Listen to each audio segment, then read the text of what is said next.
नागरिक हक संरक्षण समिति की ओर से 1 दिवसीय मार्गदर्शन कैंप का आयोजन किया है। नागरिक हक संरक्षण समिति खामगांव की ओर से 9 फरवरी 2026 को सुबह 11 बजे से शाम 4 बजे तक नगरपालिका खामगांव के मुख्य द्वार के सामने 1 दिवसीय मार्गदर्शन कैंप का आयोजन किया। इससे पूर्व नगरीय हक संरक्षण समिति द्वारा 17 सितंबर 2025 को 1 दिवसीय धरने आंदोलन भी किया।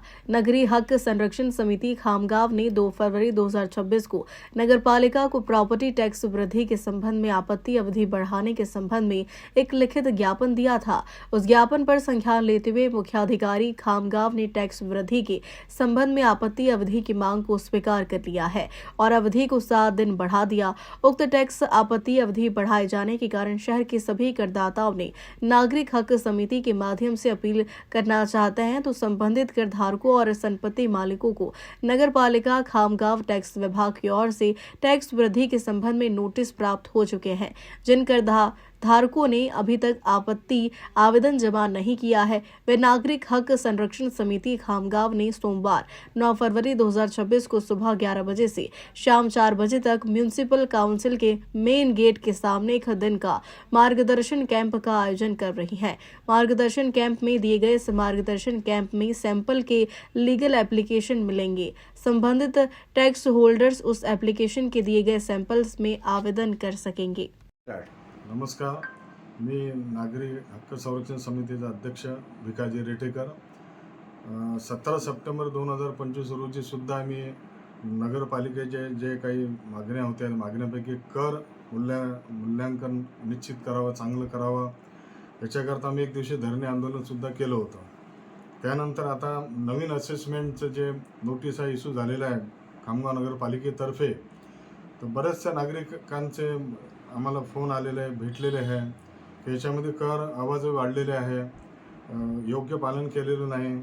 तर त्याच्यात तथ्यसुद्धा आहे, कारण की असेसमेंट करते वेळेस स्थानिक नगरपालिकेचा ठरावसुद्धा घेणं आवश्यक असतो, तो या ठिकाणी घेतलेला दिसत नाही। आणि सर्वात महत्त्वाचा विषय आहे की नागपूर इथे माननीय उच्च न्यायालय खंडपीठ तिथे शेखर नागपाल यांनी महाराष्ट्र राज्य इथे रीट क्रमांक 2392/2017 रोजी याचिका दाखल केली होती। तर त्याचा निकाल 3/7/2019 रोजी आलेला आहे।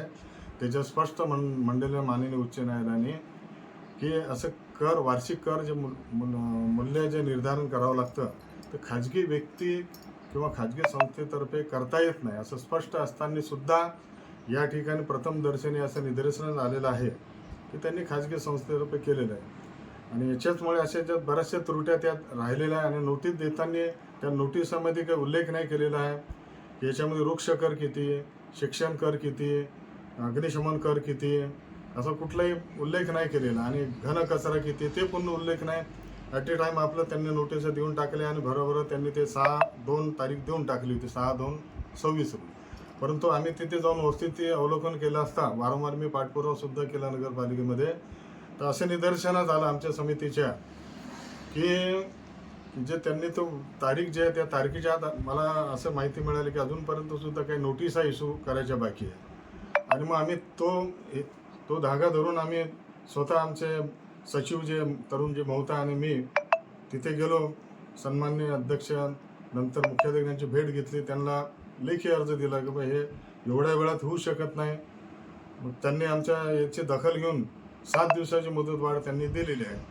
तर त्या 7 दिवसाची मुदतवाढ दिल्याबद्दल मी त्यांना धन्यवाद देतो। परंतु आणखी यावेळेस आम्ही थांबणार नाही समितीवाले असं की त्याच्यामध्ये जे काही नागरिकांच्या तक्रारी आमच्याकडे आलेल्या आहे आणि ज्यांनी अजूनपर्यंत हरकत घेतली नसेल त्याकरता आम्ही नागरिक हक्क संरक्षण समितीतर्फे नगरपालिकेच्या मुख्य द्वारासमोर 9/2/2026 रोजी एक विहित कायदेशीर एक अर्ज परत आम्ही देणार आहे।